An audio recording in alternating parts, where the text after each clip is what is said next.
Now shifting focus in the latest update on the Dharmasthala mass burial case, the special investigation team has now concluded its excavation at point number 13, which is a very critical point, but with no findings. The location, identified by the whistleblower as very critical, was excavated up to 18 feet deep. Initial ground penetrating radar scans showed no anomalies, but the SIT proceeded with the digging. Operations were briefly halted after water began gushing in at around 14 feet. A motor pump was brought in to drain the water and heavy machinery was also temporarily paused. But despite extensive efforts at two locations near the Netravati river, no skeletal remains were found. The area has since been refilled and the day's work formally documented. The whistleblower had earlier claimed hundreds of bodies were buried in the forest. Meanwhile, the issue may now be raised in the Karnataka Assembly.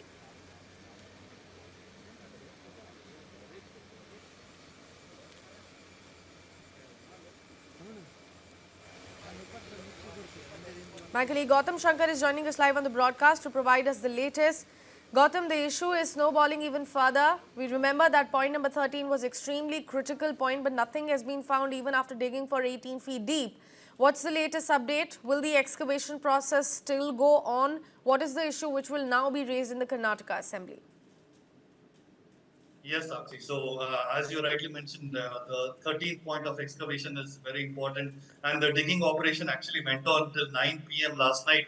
And they dug to a depth of about 18 feet. And they also, the excavation operation that happened, it was around, the hole that was dug was around 8 feet wide as well. And despite the operations going on till 9 p.m., there was nothing found in terms of human skeletal remains as indicated by the whistleblower in this case. So now the Karnataka government really has a decision to make whether to go ahead with the digging operations further, because keep in mind that only 13 points were pinpointed by the whistleblower in this case. And if it needs to expand the scope of the operation, that is something that will be really interesting to see. Keep in mind that the opposition is actually demanding a discussion in the monsoon assembly session right now that is going on in Karnataka. Ashoka has pointed out that it is an extremely critical issue, and the issue needs to be discussed in the House as well.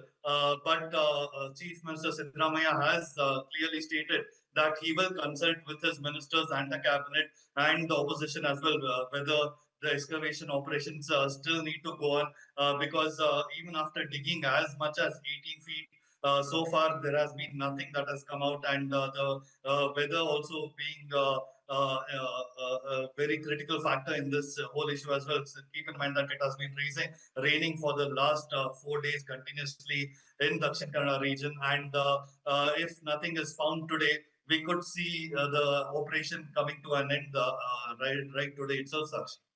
Absolutely, Gautam, and if you can just quickly highlight all the key findings in the case so far, the digging that has happened, the findings, the recoveries that have been made. Yes, Sakshi. So far, a few skeletal fragments were initially recovered at point number 6 that was highlighted by the whistleblower, where a few skeleton fragments were found. Then at point number 11, a little distance away, about 100 to 120 meters away from the point number 11, there were hundreds of skeletal fragments found again, and a full skull as well. So far, whatever the indication is that the skulls and skeletal remains that have been found that of a male, that does not really go with the kind of allegations that have been made by the whistleblower, claiming that he had actually buried hundreds of women, children, girls as well.